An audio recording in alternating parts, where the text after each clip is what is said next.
si Governor Dakila Dax Cua. Good morning po ulit, sir. Go. Good morning, Ma'am Victoria and Sir Jeff. Ayan, sir. Ayan, mas okay malino na? na. Okay. Sige. Right, sir, you were saying Friday, kayo nagpulong. Go ahead po. Opo. Tama. Pasensya na. Good morning sa ating lahat. Opo. Nagpulong po kami sa ULAP. Kasama po ang ibang gobernador, mga mayor natin, kasama ang mga hanggang councilor, bukal, vice-mayor, vice-gobernador, hanggang barangay chairman kasama natin. At nagkakaisa kami na suportahan ng panawagan ng presidente na pugsain ng Pogo, lalong-lalo na yung mga illegal na gawain ito. Ang daming mga nakatagong mga scam, mga human trafficking, at iba pang mga illegal na gawain. At yun ang kailangan natin pugsain. So, unang-una gusto ko lang sabihin na sa amin naman pagtatalakay, andun ng Secretary Benner Abalos fully supporting us and giving us the directives na nanggaling sa Malacanang. At kami ay nagkakaisa dito. Napansin namin na nakipag-ugnayan na rin po sa atin ng immigration. Dahil dito sa immigration, gusto nila magkaroon ng yung isulog yung programa nila tinatawag na expats, parang yun yung expanded listing ng mga aliens in our country. So maglalagay sila sa tulong ng ULAP ng mga nakaistasyon sa mga munisipyo, syudad at mga probinsya para yung mga aliens natin ay ma-monitor natin yung kanilang whereabouts. So yun ang isa sa mga hakbang na ginagawa ng BI kasama ng mga lokal na pamahalaan dito sa ULAP. Gov, sorry. Go ahead po. Sorry to cut. Sige po. Go ahead po. Pangalawa, isa na lang po. Napag-usapan din namin na pagtatalakayan na paano naman yung mga mawawalan ng trabaho dito sa Pogo. Baka may ilan din mga libo o baka ilang konting milyon na Pilipino ang mawawalan ng trabaho. Yun ang kailangan na hanapan ng solusyon sa tulong ng DOLE, perhaps ng TTI, at iba pang mga ahensya na pwedeng hanapan natin ng alternative income, yung mga legit na mga empleyado na nawawalan ng trabaho dahil sa pagpugso natin itong Pogo. Okay, Gov, anong top reaction ho nung nagpulong kayo ng Friday? Tama, sakit sa ulo na. Ganun ba ang naging reaction? Or may violent, reaction? Anong mga reaction ho? If you may share, anong yung top reaction? Go ahead, Gov. Ay, sabi nga kasi ni Secretary Abalos, i-empower natin ang mga lokal na pamahalaan. Kasi dati parang hindi gaanong nabibigyan ng kapangyarihan ang mga mayor, mga governor, at mga kapitan. Ngayon, bibigyan ng kapangyarihan na i-check natin kung ayos ba ang building code nitong mga nakarehistrong Pogo para may karapatan tayong pumasok at makita man lang kung mayroong mga illegal na activities. Yung fire code, yung building code, at iba-iba pang mga pag-check ng mga regulasyon ng mga mayor's permit. Para pwede nating tulungan ang PAGCOR at ang national government na medyo bantayan kung mayroong mga illegal na ganap dito sa mga Pogo. Gov, nung sinabi ni Pangulo yun, para ba kayong napahinga ng malan? Ay, sa wakas. Tsaka, ano po ba yung dagdag pangil po ba ito sa mga LGU natin, Gov? Kumbaga, anong power? For example, yung barangay, mas madali ho ba siyang makakapag-report ngayon, makakapasok, at i-verify kung hinihinalang may Pogo activity po sa kanilang lugar? Yung mga detalye po, inaayos pa po yan sa tulong ng DILG Secretary Benner Abalos. So, napakaganda dahil nung Friday, nagbigay siya ng mga ideas na pinagtatalakayan na nila sa national government ito. No, yung pagbibigay ng pangil, yung sinabi mo nga, sa mga lokal na pamahalaan, para kaya namin tulungan at suportahan ng national government na pugsain at i-enforce yung mga batas laban sa mga illegal na activities.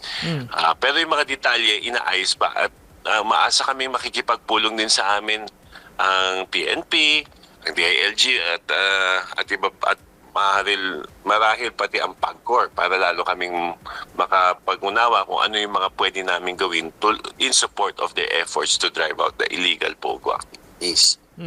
Pangalawa, gusto rin namin sana, yun nga, yung mga paano natin bibigyan naman ng trabaho yung mga mawawala ng trabaho? O yun nga Saan po, naman sir. natin sila dadalhin na mas maganda at mas marangal na hanap buhay?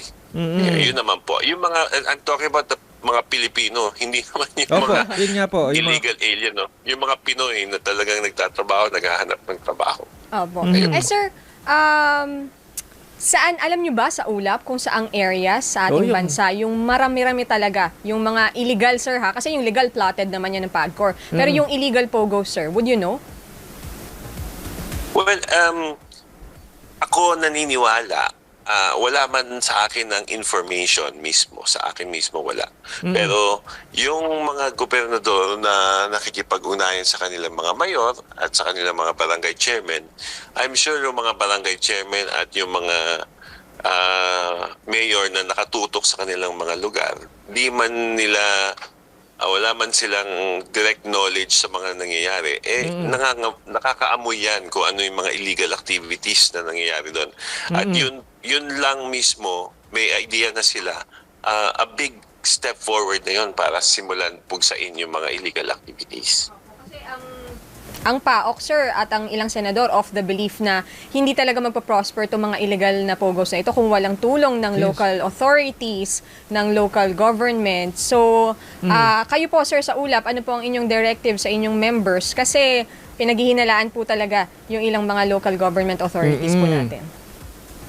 Ay, naku ma'am, unfair naman po sana yun. Huwag naman gano'n na lahat na lang nang nangyayari dyan ay kasangkot ang mga lokal na pamahalaan. Hindi naman po siguro gano'n. Tulad na makikita naman natin sa ibang lugar, tumutulong ang mga mayor, tumutulong ang governor na ihinto ang mga illegal activities. In fact, sa Tarlac, personal kong kaibigan at nakakausap si Governor Susan Yap. At tumutulong siya sa PAGCOR, tumutulong siya sa Senado para itigil yung mga illegal activities at POGO doon nung na-discover doon sa Bamban. Ano? So, yan ang, hindi naman ganyan talaga lahat ng mga lokal na pamahalaan. In fact, makikita mo na dahil sa tulong ng mga lokal na pamahalaan, lalong nagiging effective yung kampanya ng national government na itigil ito. Kailangan ng support ng lokal na government. Pero syempre, kung meron man tayong mga kasamahan na sangkot dyan at obvious na protector, hindi naman natin sila hahayaan mamayagpag. Kailangan natin makipag-ugnayan sa mga authorities ng ating gobyerno. Gov, partner, Gov, matanong ko lang, yung mga ideas na sinabi nyo, yung sinabi ho ni SILG, meron ho kayong pwedeng i-share? Yung mga ideas na sinabi, nabanggit niya nung Friday? Kung paano ho Ay, na-share ko na. Sinasabi niya na gamitin natin yung authorities, yung kapangyarihan nakalagay sa local government code, sa ibang mga issuances, sa mga ordinansa natin.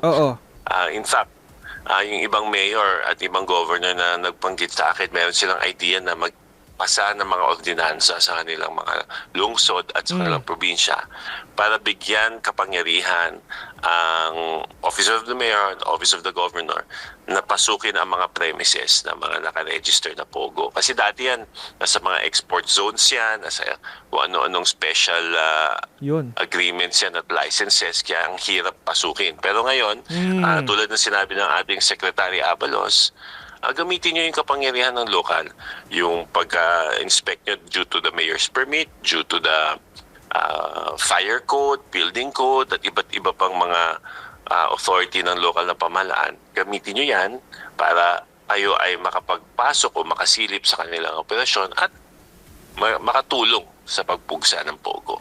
So, ibig sabihin, supportado tayo ng secretary. How about sa liability? Napag-usapan din po yun, Gov. Kung halimbawa may ma-discover na nakalagpas sa obserbasyon mo o sa ano mo, 'di ba? Sa AOR mo, mga ganung usapin, Gov, 'di ba? Na bigla na lang sumusulpot, meron doon. Sabi nga ni Gov, 'di ba, hindi nila papalampasin. Oo. Pero ano yung liability? Aling liability? Nalinawan na rin ho ba 'yon, Gov? Walang malinaw naman. Nakita na natin na ehemplo ni Mayor Alice, di ba? At dun sa kanyang example, kung mapapatunayan na siya ay kasangkot o protector ng illegal na activities ng POGO, ay hindi pwedeng mamayagpag. At yun, nakikita natin nag-unfold ng events. So ang ating dito ay yung mga katulad ng mga lokal na opisyal na katulad kay Mayor Alice na protector ng ganitong mga illegal ay walang lugar sa ating pamahalaan. Opo. Sir, di ba ang hirap hanapin ng mga illegal na pogo? Kasi yung iba dyan parang mga rooms lang or spaces lang. Yung parang bahay-bahay lang din yung pinupuntahan or pinag-ooperatan ngayon. Hindi na mga hub talaga. So ano po yung mga signs na babantayan ng local government, sir? Aside siguro from congregation ng mga foreigner, ng maraming foreigner, ano po yung signs para, ito dapat i-check tong establishment na ito, sir? Yun nga ang dami natin kailangan ayusin sa ating sistema.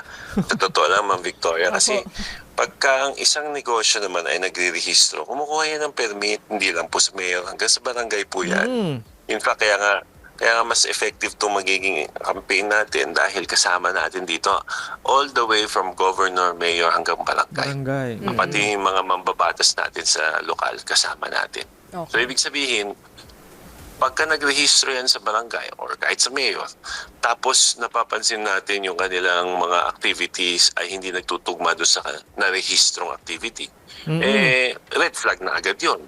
So pwede na natin talagang tignan, ano ba nangyayari dyan? Bakit may hindi nagtutugma doon sa kanyang permit? Ang permit niya, kunwari, pabrika. Pero parang wala naman lumalabas na produkto dyan. Puro mga tao lang lumalabas, pasok, walang produkto.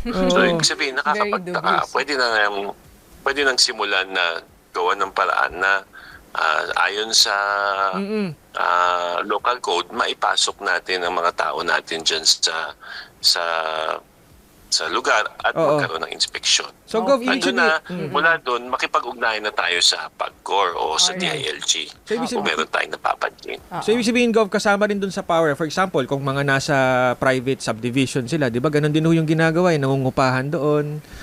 So, kasama rin ho yun, pwedeng inspikin para ho makita kung may activity ho doon sa bahay. Kahit ho private yon. Yun ay kailangan natin kumuha ng necessary permits at warrant. Okay. Diba? Kasi pagka ang nakarehistro ay tahanan nga, tama ka dun yun ang isang problema. Kung nakarehistro siya as bahay, pinaupahan, kailangan natin ng special warrant or permit. So kung meron tayong hinala at suspicion, mag-file tayo sa korte ng tamang warrant. Pagka yun ay nag-grant sa atin, pwede natin pasukin. Or, pwede nga isumbong mo na lang sa PAGCOR pagka may may suspicion ka, PAGCOR or TILG. Baka sila mas mabilis makapag-action. Okay. Sir, we wish you luck po dito po sa pagsugpunga sa mga illegal na pogo na ito. Medyo masalimuot po ang iyong trabaho. Pero God bless po at sana po ay talagang matuloy-tuloy na po natin yung operation natin against pogo, sir. Salamat po, Sir Dax. Maraming salamat sa oras. Happy Sunday po. Happy weekend, sir. God bless. At yan po si Governor Daquila Carlo Dax Cua, mula sa Quirino Province, ang President ng Union of Local Authorities of the Philippines o ULAP. Subscribe na sa Teleradyo Serviso YouTube channel.